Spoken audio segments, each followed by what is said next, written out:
I'm 82 years old, and there's something I understood far too late to do anything meaningful about it. It didn't come to me all at once.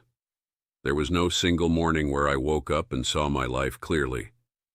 It came slowly, the way the house gets quiet after someone moves out. At first you don't notice it. Then one day you realize you can hear your own footsteps in every room. I'm not telling you this because I think it will fix anything for me. I'm telling you because I don't have enough time left to pretend I didn't spend most of my life misunderstanding what mattered. When you're young, you think mistakes look like disasters. You think they arrive loudly, with consequences you can see and feel right away. Losing money, losing a job, saying the wrong thing at the wrong time. But the biggest mistake I ever made didn't feel like a mistake at all. It felt responsible. It felt mature. It felt like doing what you're supposed to do. I was in my early 20s when I got my first steady job. Nothing glamorous. Just a desk, a clock on the wall, and a supervisor who believed that staying late meant you were serious about your future. I believed him too. Everyone did. I got used to the routine quickly. Wake up early, skip breakfast most days, catch the same bus with the same people who never spoke, work through lunch because that's what the ambitious ones did, stay late when asked, say yes when it wasn't really a question. It all seemed reasonable, necessary even. I thought I was building something, a life, security, a future that would make the present sacrifices worth it. Back then, saying I'm busy felt like proof that I was becoming someone. I met my wife when I was 27. She was patient in a way that didn't ask anything from you. She didn't demand your time or complain when you gave it elsewhere. If I called to say I'd be late, she'd just say, "All right, I'll keep dinner warm," and she meant it. For years she meant it. We had 2 children, a boy first, then a girl 3 years later. I remember holding each of them in the hospital and thinking the same thing both times. I have to work harder now. That was the love I understood back then. Providing, planning, making sure they'd never struggle the way my parents did. So when my son had a school play and I stayed late to finish a report, I told myself it was for him. When my daughter waited up to show me a drawing and I said, "In the morning, sweetheart," I believed I was doing it for her. When my wife ate dinner alone more nights than I can count, I thought that was just how adulthood worked. I didn't see damage. I saw duty. Years passed that way. Birthdays celebrated on weekends because weekdays were too hectic. Anniversaries turned into quick dinners where I checked my watch. Vacations shortened because something urgent came up at the office. I was always planning for later. Later we'd take the long trip. Later we'd spend more evenings together. Later I'd sit and listen without thinking about the next day's meeting. Later felt responsible. Later felt safe. Nobody told me that later is where things go to disappear.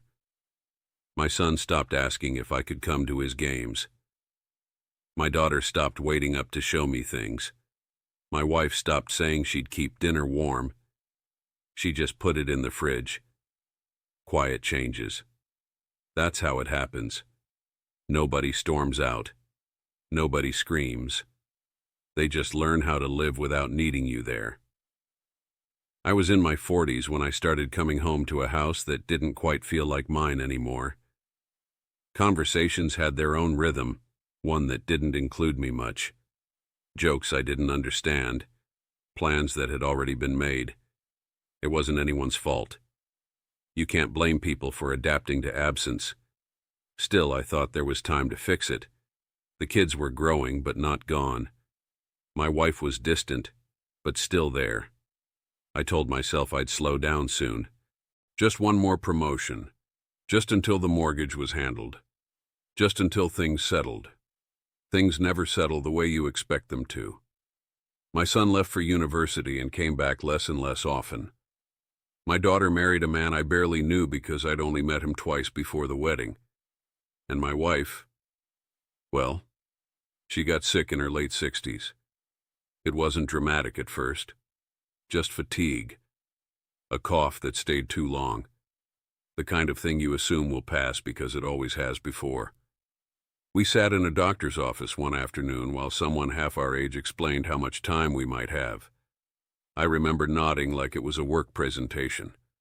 I remember thinking in schedules, treatment plans, appointments, managing leave from the office. I didn't understand yet that this was the end of all the laters I'd been saving things for. In the last few months, she talked more than she had in years. Not about the illness, about small things. A beach we once visited for half a day because I had a call to make. A movie she'd watched alone while I finished paperwork. A night when the power went out and she sat with the children in the dark because I wasn't home yet. She didn't sound angry. Just certain. Like someone reading from a list they'd memorized long ago. One evening she asked me if I remembered a weekend we'd planned to spend with friends. We were supposed to leave Saturday morning. I canceled that morning because something came up at work. I told her we'd go next time. She nodded when I said it, apparently. I don't remember her nodding. There was no next time. She died on a Tuesday. The house was full for about a week afterward. People brought food, sat with me, told stories that proved she'd been loved in ways I'd never fully seen. Then they left, and the quiet came back. Only this time it wasn't the peaceful kind. It was the kind that shows you exactly what you traded your life for. My children visit when they can.